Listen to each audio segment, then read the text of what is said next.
हर हर महादेव। जय शिव शंकर। सावन के इस पावन महीने का जो आखिरी और अंतिम सोमवार होता है, उस विशेष दिन अगर आप बिना कुछ बोले शांत मन से गाय को एक खास चीज खिला दें तो यह छोटा सा काम आपकी किस्मत ही बदल सकता है। नमस्कार दोस्तों, आपका स्वागत है चैनल पर, जहां आज हम आपको बताने जा रहे हैं एक बहुत ही दुर्लभ और दिव्य जानकारी। अगर आपने सावन के इस आखिरी सोमवार के दिन यह छोटा सा उपाय कर लिया तो भगवान भोलेनाथ और माता पार्वती की विशेष कृपा आप पर हमेशा के लिए बरसने लगेगी और जीवन में कभी धन की कमी नहीं रहेगी। जन्म जन्मांतर की गरीबी का अंत हो जाएगा और ऐसा कोई दुख नहीं बचेगा जो दूर न हो जाए। मैं यह बात महादेव की सौगंध खाकर कहता हूं कि बस आपको यह छोटा सा उपाय बताई गई विधि से सावन के अंतिम सोमवार को करना है। इस पावन दिन आप चुपचाप गाय को कुछ विशेष खिला दीजिए और देखिए कैसे आपके जीवन में समृद्धि, पैसा, सुख, शांति और अपार लक्ष्मी का वास हो जाता है। जो धन के भंडार आप सोच भी नहीं सकते, वो आपके घर में स्वतः आने लगते हैं। बैंक बैलेंस बढ़ने लगता है, खर्च रुकने लगता है और पैसा आपके पास रुकने लगता है। आपके जीवन की सभी मुश्किलें, दर्द, संकट और कष्ट धीरे धीरे खत्म होने लगते हैं और सुख, समृद्धि, शांति आपके जीवन में कदम रखती है। दोस्तों, अगर आप इस खास दिन गाय को यह छोटा सा उपाय करके कुछ विशेष खिला देते हैं तो यकीन मानिए, गरीबी नाम की चीज आपके जीवन में फिर कभी लौट कर नहीं आएगी। यह वही योग होता है जो किसी आम इंसान को राजा बना सकता है।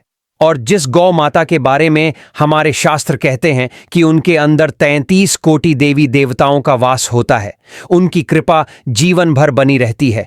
फिर न आपके घर में अन्न की कमी रहेगी, न धन की। सावन के इस अंतिम सोमवार के दिन अगर आप गौ सेवा करते हैं, गाय को कुछ पवित्र चीज खिला देते हैं, तो आपके भाग्य के दरवाजे खुल जाते हैं। अब बात करें कि आखिर कौन कौन से ऐसे खास उपाय हैं जो अगर सावन के आखिरी सोमवार को किए जाएं तो अद्भुत फल देते हैं। लेकिन उससे पहले मैं आपको बता दूं कि इस वर्ष सावन का पावन महीना शुक्रवार 11 जुलाई से शुरू हुआ है और शनिवार 9 अगस्त को समाप्त होगा। यह संपूर्ण महीना शिव भक्तों के लिए एक खास अवसर लेकर आता है। सावन का महीना भगवान शिव को समर्पित होता है और इस महीने में विशेष रूप से महिलाएं सोमवार का व्रत रखती हैं। इस बार कुल 4 सोमवार पड़े हैं, जिनमें से 3 सोमवार निकल चुके हैं और अब बचा है अंतिम और सबसे पवित्र सोमवार। यह दिन भगवान शिव को प्रसन्न करने के लिए सबसे उपयुक्त दिन माना गया है। इस दिन शिव भक्त माताएं, बहनें और पुरुष भी व्रत रखते हैं और भोलेनाथ की पूजा करते हैं। इस व्रत को करने से सभी मनोकामनाएं पूरी होती हैं, फिर चाहे वो परिवार की खुशहाली हो, व्यापार की सफलता हो, संतान सुख हो या फिर धन की प्राप्ति। भोलेनाथ तो वैसे भी इतने सरल स्वभाव के हैं कि केवल एक लोटे जल से ही प्रसन्न हो जाते हैं। लेकिन इस महीने में कुछ ऐसे विशेष नियम होते हैं जिनका अगर आप पूरी श्रद्धा और नियम पूर्वक पालन करें तो आपकी सबसे बड़ी समस्या भी आसान हो जाती है। अगर आपने सावन के इस अंतिम सोमवार को बिना किसी को बताए चुपचाप गाय को एक खास चीज खिला दी तो विश्वास कीजिए, यह सावन खत्म होते होते आपकी किस्मत बदल सकती है। नंदी महाराज, जो भगवान शिव के वाहन हैं, और गौ माता, जो स्वयं शिव पार्वती का स्वरूप है, उनकी पूजा करना इस दिन विशेष पुण्य देने वाला होता है। इसलिए इस दिन शिवलिंग पर जल चढ़ाने के साथ साथ गौ माता को कुछ खिलाना आवश्यक माना गया है। इससे जीवन के सभी दुख, सभी अभाव दूर हो जाते हैं और सुख समृद्धि के द्वार खुलते हैं। यह दिन साल भर में एक ही बार आता है, इसीलिए इसका महत्व और भी बढ़ जाता है। सावन के इस आखिरी सोमवार का इंतजार हर पंडित, हर ज्योतिष और हर हिंदू धर्म के अनुयायी को पूरे साल रहता है। हिंदू धर्म में सावन का महीना बड़े ही उत्साह से मनाया जाता है। जब यह महीना आता है तो प्रकृति भी हरियाली से उसका स्वागत करती है। महिलाएं झूले पर झूलती हैं, गीत गाती हैं और एक पवित्र माहौल बनता है। इस महीने को प्रेम और भक्ति का महीना कहा जाता है, इसलिए इसे प्यार का सावन भी बोला जाता है। इस आखिरी सोमवार को न सिर्फ महिलाएं बल्कि कन्याएं और पुरुष भी व्रत रखते हैं और सबसे पहले भगवान शिव, माता पार्वती, नंदी जी और गौ माता की पूजा करते हैं। जो भी भोग बनता है वो शिव जी को अर्पित किया जाता है और गौ माता को भी विशेष रूप से खिलाया जाता है। लेकिन इनमें से सबसे ज्यादा महत्व अंतिम सोमवार का होता है, जिसे वेदों और पुराणों में विशेष स्थान दिया गया है। वेदों और पुराणों में यह बात स्पष्ट लिखी गई है कि सावन के अंतिम सोमवार का व्रत भगवान शिव और माता पार्वती का आशीर्वाद प्राप्त करने का सबसे उत्तम और श्रेष्ठ अवसर होता है। इस दिन भोलेनाथ अत्यंत प्रसन्न रहते हैं और अपने दोनों हाथों से अपने भक्तों पर कृपा की वर्षा करते हैं। मान्यता है कि सावन के आखिरी सोमवार के दिन सूर्य देव का तेज बाकी सभी दिनों की तुलना में कहीं अधिक होता है। यही कारण है कि इस दिन विशेष रूप से सूर्य को अर्घ्य देना बहुत ही पुण्यकारी माना जाता है। महिलाएं भी इस दिन व्रत रखती हैं ताकि उन्होंने अपने पिछले जन्मों में जो भी पाप अनजाने में किए हों उनसे उन्हें मुक्ति मिल सके। अगर किसी व्यक्ति की जन्म पत्रिका में चंद्र ग्रह की स्थिति अच्छी हो तो उसका भाग्य हमेशा साथ देता है और वह जो भी कार्य करता है उसमें सफलता उसे सहज ही प्राप्त होती है। यही कारण है कि सावन का महीना हमारे धर्म में अत्यधिक पवित्र और फलदायक माना गया है।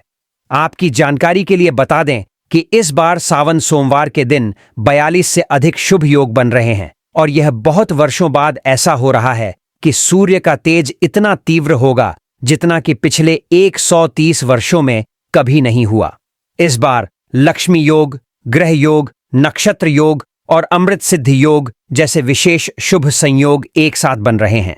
इसलिए अगर इस बार आप सावन के किसी भी सोमवार के दिन, विशेष रूप से अंतिम सोमवार को, पूर्ण श्रद्धा से व्रत रखते हैं, पूजा करते हैं, ब्रह्म मुहूर्त में उठते हैं, किसी पवित्र जल से स्नान करते हैं और पूरे दिन व्रत करते हैं, तो भोलेनाथ की कृपा आपके जीवन की सभी बाधाओं को समाप्त कर देगी।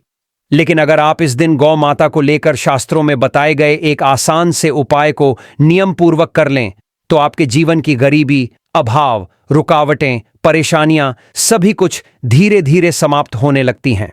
अब आप सोच रहे होंगे कि ऐसा कौन सा उपाय है, कौन सी वह चीज है जिसे गौ माता को खिलाने से भगवान शिव और माता पार्वती का आशीर्वाद सीधे प्राप्त हो जाता है। आपने देखा होगा कि जब भी दिवाली, धनतेरस या सावन सोमवार की पूजा होती है तो घर में गौ माता की पूजा की जाती है और उन्हें भोग का कोई भाग जरूर खिलाया जाता है। अक्सर 2 पूड़ियां जरूर रखी जाती हैं। वही उपाय सावन के अंतिम सोमवार के दिन करना है।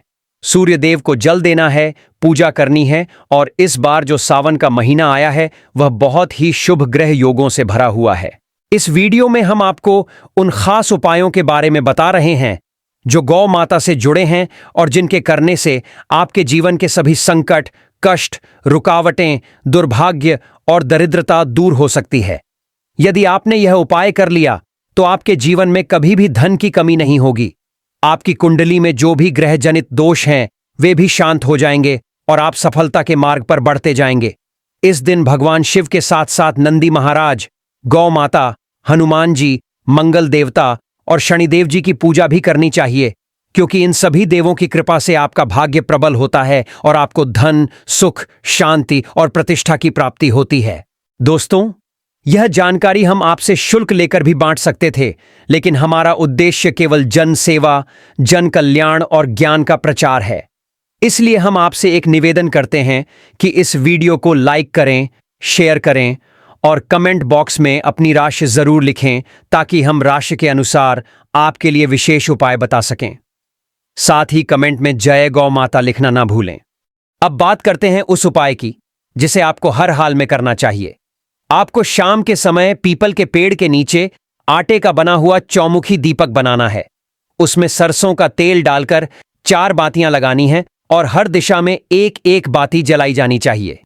दीपक के बीच में 2 साबुत लौंग भी डाल दें और फिर यह दीपक जलाकर वहीं छोड़ दें। इसे जलाते समय अपनी मनोकामना जरूर मांगें और फिर वहां से लौट आएं। यह छोटा सा उपाय आपके जीवन में बड़ा बदलाव ला सकता है। अब उस मुख्य उपाय की बात करें जो गौ माता से जुड़ा है। सावन के अंतिम सोमवार को शिव जी की पूजा करने के बाद जो भी भोग आपने बनाया है, पूरी, हलवा, सब्जी या मिठाई, उसमें से 2 पूरी गौ माता को जरूर खिलाएं। ध्यान रखें, सूखी पूरी ना दें। पूरी के साथ मिठाई या कोई भी सब्जी जरूर होनी चाहिए। हर शुभ कार्य में गाय या गाय से बनी वस्तुएं जैसे गोबर, गोमूत्र, दूध या घी का उपयोग करें। इससे न केवल पूजा सफल होती है बल्कि घर के वास्तु दोष भी स्वतः समाप्त हो जाते हैं। यदि संभव हो तो इस पवित्र महीने में परिवार सहित किसी गौशाला अवश्य जाएं और गायों को हरा चारा खिलाएं। यह बहुत ही पुण्य का कार्य है और इससे आपके जीवन में आने वाली नकारात्मक शक्तियां दूर होती हैं। हमारे चैनल का उद्देश्य है सत्य जानकारी देना, इसीलिए किसी झूठे व्यक्ति की बातों में न आएं। कुछ लोग होते हैं जिन्हें वास्तु या धर्म का वास्तविक ज्ञान नहीं होता, लेकिन वे दूसरों को भ्रमित करते हैं। सावन के दिनों में गर्मी हो तो गाय को ठंडा पानी पिलाएं और सर्दी में गुड़ खिलाना ना भूलें। विशेष रूप से सोमवार के दिन गाय को गुड़ अवश्य खिलाएं। याद रखें, गर्मी में गाय को गोद या गर्म चीजें नहीं खिलानी चाहिए। गाय के बारे में शास्त्रों में कई शुभ और अशुभ संकेतों की चर्चा की गई है। जैसे अगर आप किसी यात्रा पर निकल रहे हैं और उस समय आप देख लें कि गाय अपने बछड़े को दूध पिला रही है, तो वह यात्रा अवश्य सफल होती है। इसी तरह यदि कांवड़ यात्रा के समय गाय की आवाज सुनाई दे या रात्रि में वह हुंकार करती दिखाई दे, तो यह भी बहुत ही शुभ संकेत माने जाते हैं। लेकिन साथ ही यह भी बताया गया है कि हमें गाय के साथ किसी भी प्रकार का दुर्व्यवहार नहीं करना चाहिए। यदि कोई व्यक्ति गाय को मारता है, उसे पीटता है या पानी डालकर डराता है, तो यह घोर पाप माना गया है। शास्त्रों में गाय को मां का स्थान दिया गया है और जो व्यक्ति माता तुल्य गाय के साथ ऐसा व्यवहार करता है, उसे अगले जन्मों में कष्ट और पशु योनि मिलती है। प्राचीन कथा में आता है कि गौतम मुनि ने गलती से गाय को डंडा मार दिया था, जिससे गाय की मृत्यु हो गई थी और इस पाप से मुक्ति पाने के लिए उन्हें कई वर्षों तक कठोर तप करना पड़ा था।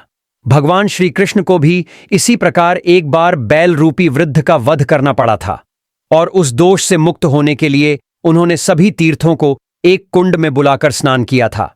इसलिए यदि भगवान तक इस पाप से नहीं बच पाए, तो हम मनुष्य कैसे बच सकते हैं। गाय को कभी भी आराम करते समय उठाना नहीं चाहिए या उसे पीते समय डराकर नहीं भगाना चाहिए। यह सारे कार्य ऐसे पाप हैं जिनका फल व्यक्ति को नरक और जन्म जन्मांतर के भटकाव के रूप में भुगतना पड़ता है।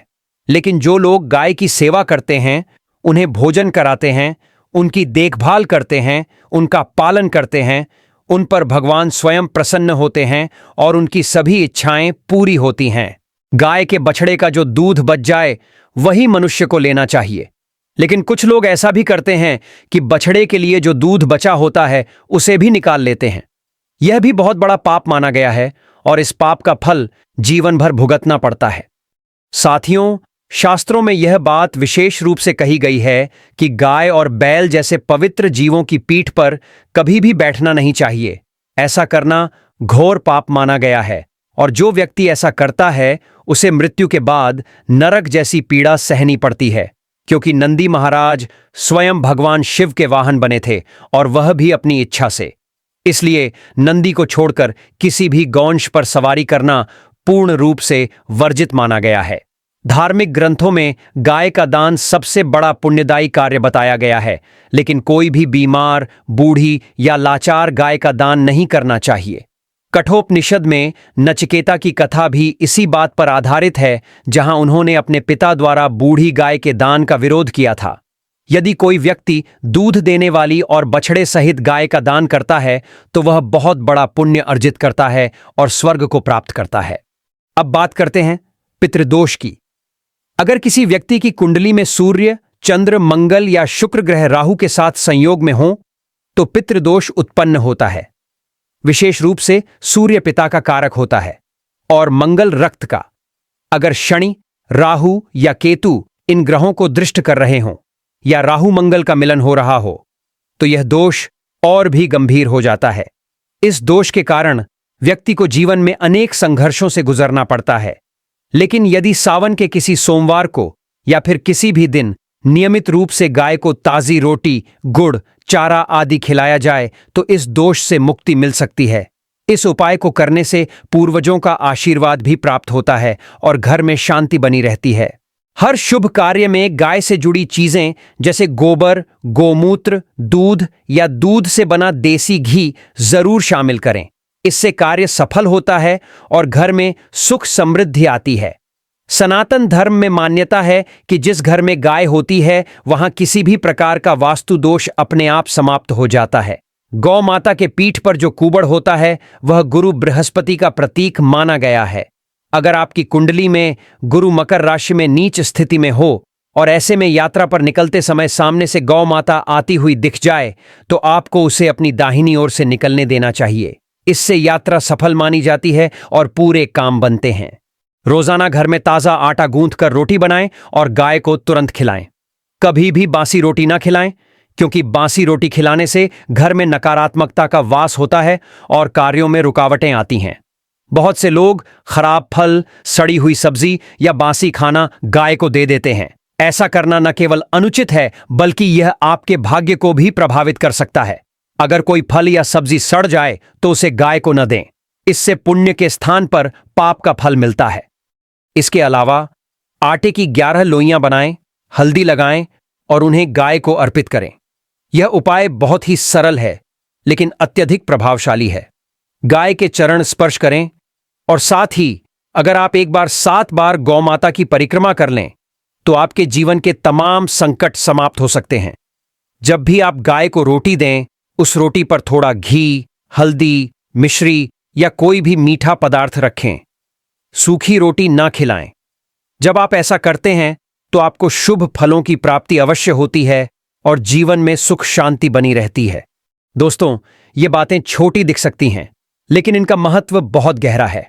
अगर वीडियो पसंद आई हो तो इसे लाइक करें, अपने जानने वालों में अधिक से अधिक शेयर करें और अगर आप इस चैनल पर नए हैं तो चैनल को सब्सक्राइब जरूर कर लें, क्योंकि हम आपको इसी तरह की ज्ञानवर्धक और धर्म से जुड़ी जानकारी लगातार देते रहते हैं। कमेंट बॉक्स में अपनी राय जरूर लिखें और जय गौ माता और जय भोलेनाथ अवश्य लिखें। हमारा उद्देश्य सिर्फ जानकारी देना नहीं है, बल्कि जन कल्याण करना भी है। हम चाहते हैं कि धर्म, संस्कृति और परंपरा से जुड़ी यह अमूल्य जानकारी हर घर तक पहुंचे। आपसे बस यही निवेदन है कि इसे अपने मित्रों और परिवारजनों के साथ जरूर साझा करें, ताकि अधिक से अधिक लोग इसका लाभ उठा सकें। तो दोस्तों, आज की इस विशेष वीडियो के लिए आप सभी का धन्यवाद। भगवान शिव और गौ माता की कृपा आप पर बनी रहे। फिर मिलेंगे अगले वीडियो में। तब तक के लिए जय गौ माता, जय शिव शंकर और नमस्कार।